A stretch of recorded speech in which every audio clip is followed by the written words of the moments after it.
नमस्कार मंडळी. मराठी स्टोरीज या आपल्या चॅनलमध्ये तुम्हा सर्वांचे अगदी मनापासून स्वागत आहे. शिरांमध्ये साचलेला गॅस आणि हवा काढून टाकण्यासाठी हा उपाय अत्यंत प्रभावी आणि फायदेशीर मानला जातो. जर तुम्ही असे मानत असाल की गॅस फक्त आपल्या पोटातच तयार होतो आणि तो शरीराच्या शिरांपर्यंत कसा पोहोचतो, तर आपला सर्वात मोठा गैरसमज ठरतो आणि इथेच आपण सर्वजण एक मोठी चूक करतो. ही चूक सामान्य सवय आहे जी जवळजवळ प्रत्येक जण आपल्या दैनंदिन जीवनामध्ये नकळत आणि वारंवार करत असतो. जेव्हा तुमच्या पोटामध्ये गॅस जमा होतो आणि तो वेळेवर बाहेर टाकला जाऊ शकत नाही, तेव्हा तुम्ही तुमच्या रक्तप्रवाहाद्वारे हळूहळू संपूर्ण शरीरामध्ये पसरतो.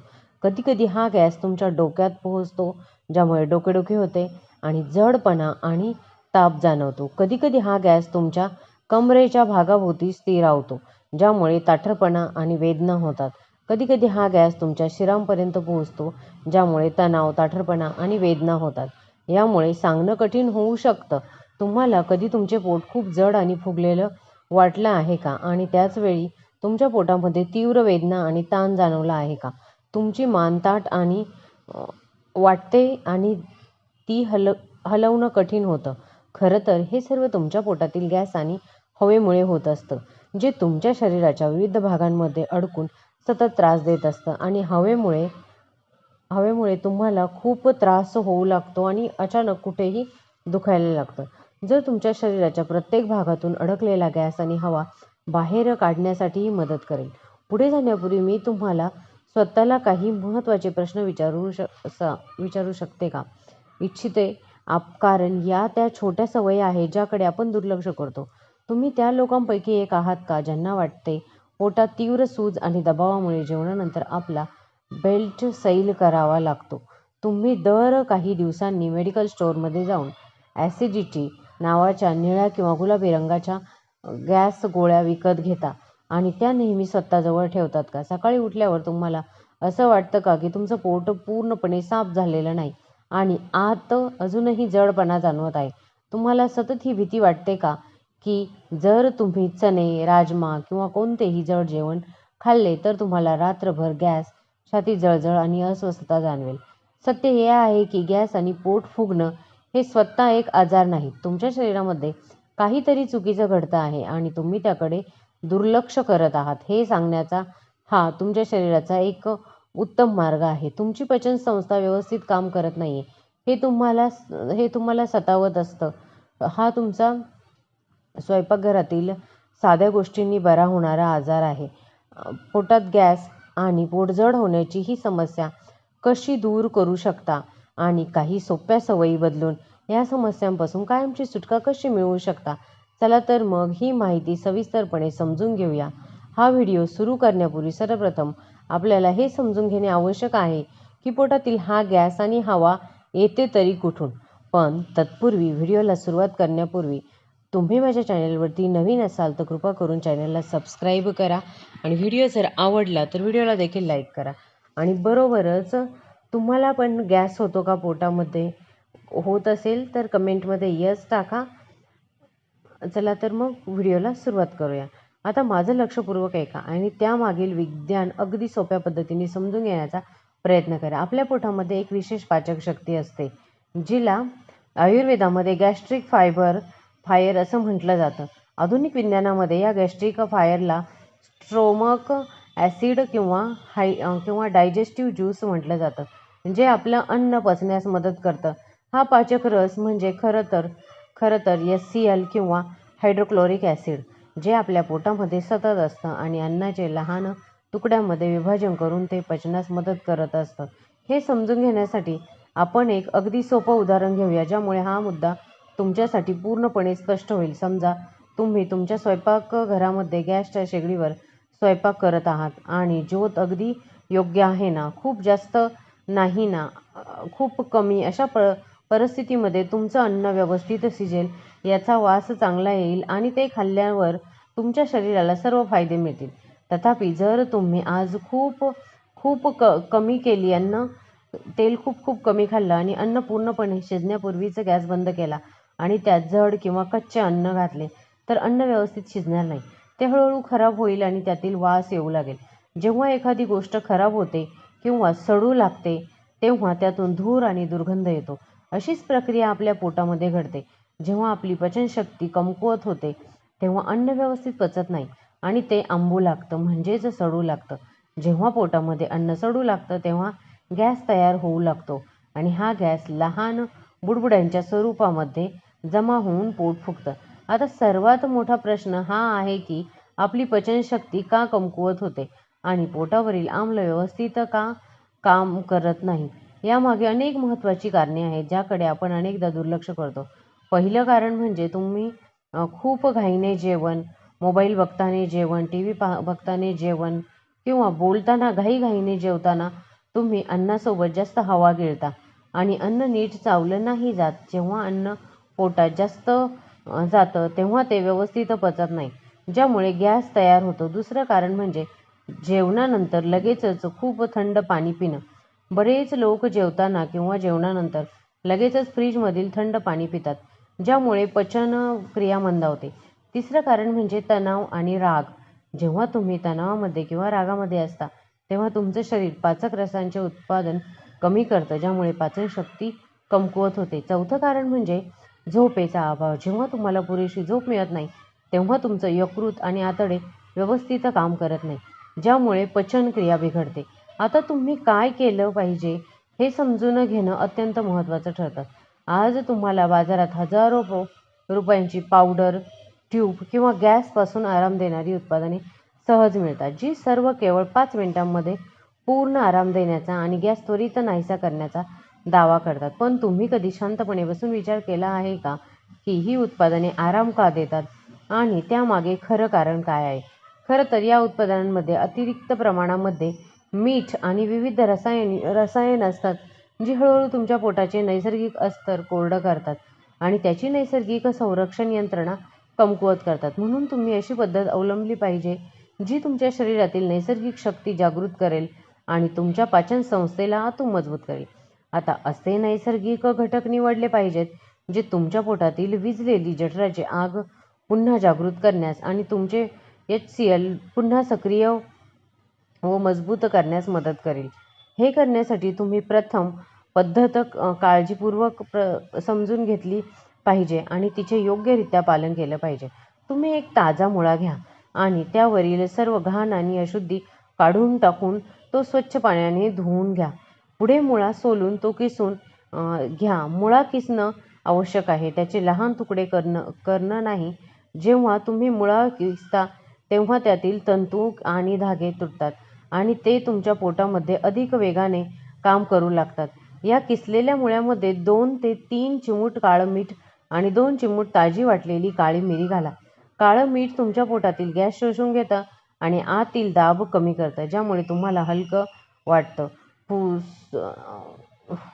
2 ते 3 चिमूट ताजी वाटलेली काळी मिरी घाला.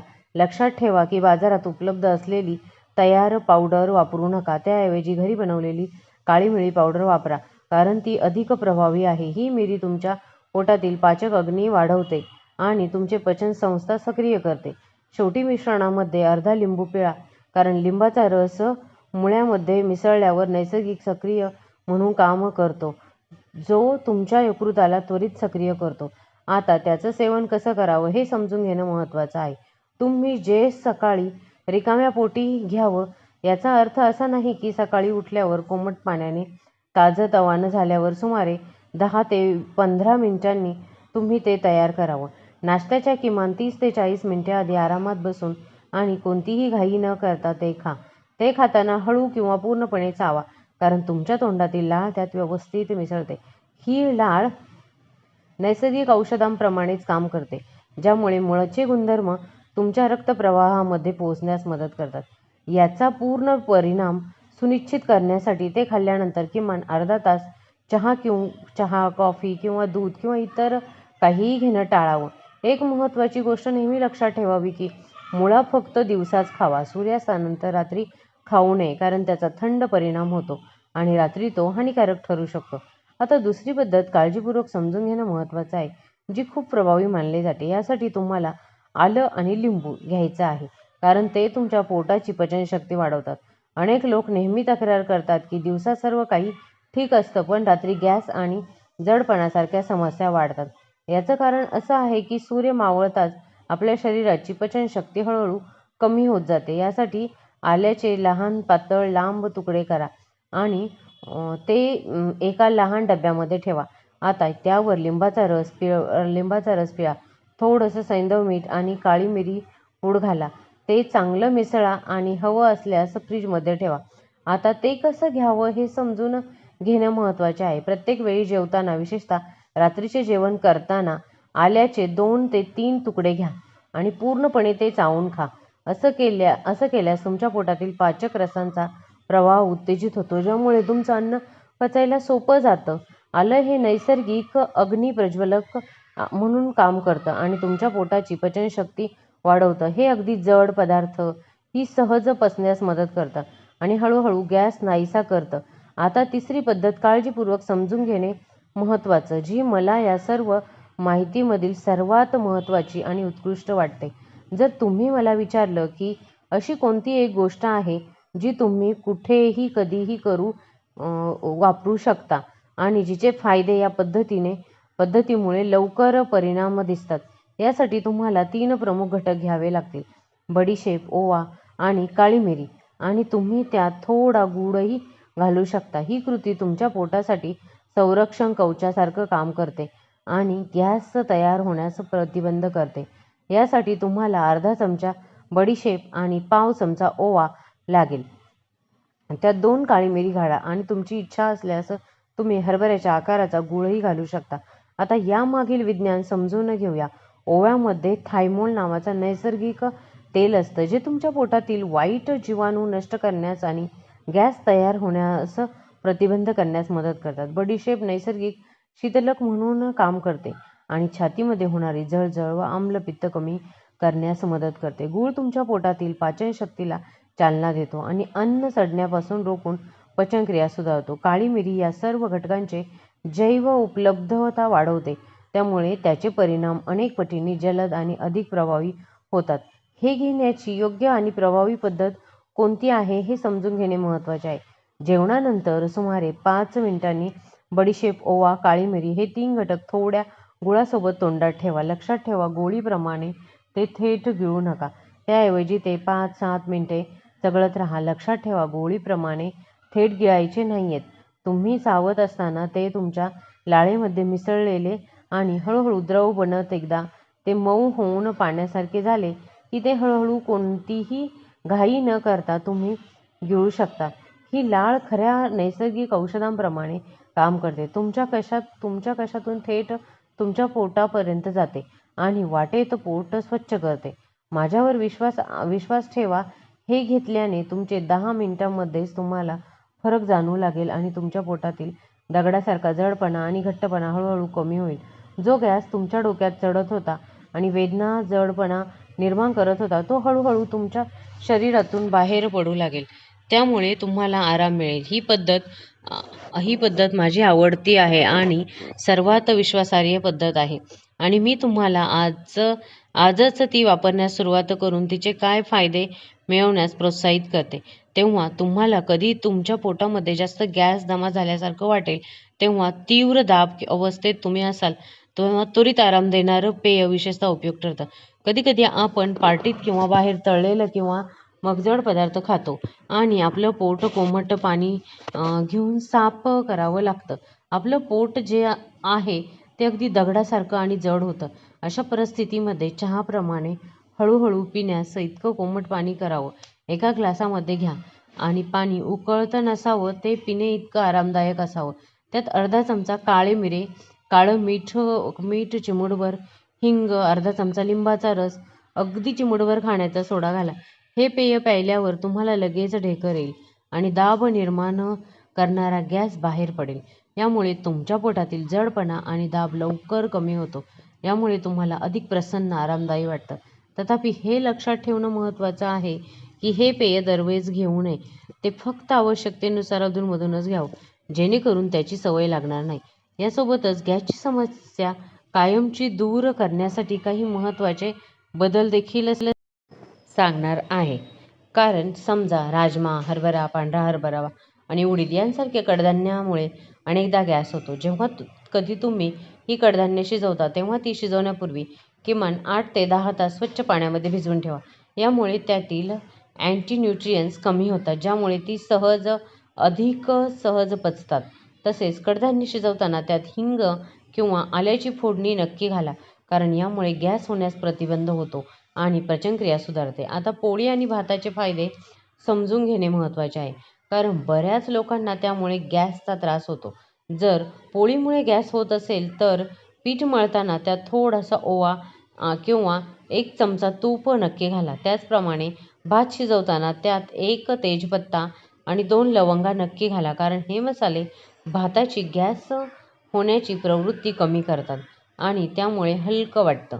अशाच टिपाबद्दल एक महत्त्वाचा उपाय समजून घेणे आवश्यक आहे. बऱ्याच लोकांना असं वाटतं की तूप जड असतं आणि त्यामुळे गॅस होतो, पण सत्य याच्या अगदी उलट आहे.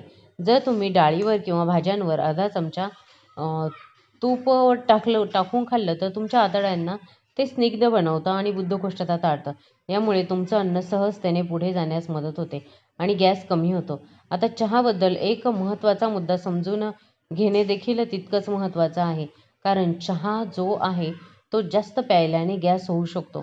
रिकाम्या पोटी वारंवार चहा प्यायल्याने तुमच्या पोटात ॲसिडिटीची पातळी वाढू शकते, ज्यामुळे गॅस आणि ॲसिडिटी खूपच भयानक. त्यामुळे सगळ्यात महत्त्वाची टीप तर अशी असेल की तुम्ही चहा पिणं टाळावं. शक्यतो रिकाम्या पोटी चहा पिऊ नये. रात्री दूध पिण्याबद्दलही काही गैरसमज आहेत.